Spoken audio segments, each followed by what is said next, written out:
Hello, this is Thomas with Chesapeake Property Management. Today we are going to show you how to reset your GFCI. Usually you'll run into this type of issue in the kitchen or maybe in your garage. First thing you want to do is unplug all your appliances and locate the button that says reset.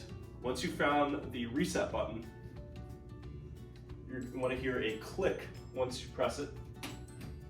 You hear that click and that light, the test light goes away. That is showing that the outlet has been reset. You want to plug in your appliance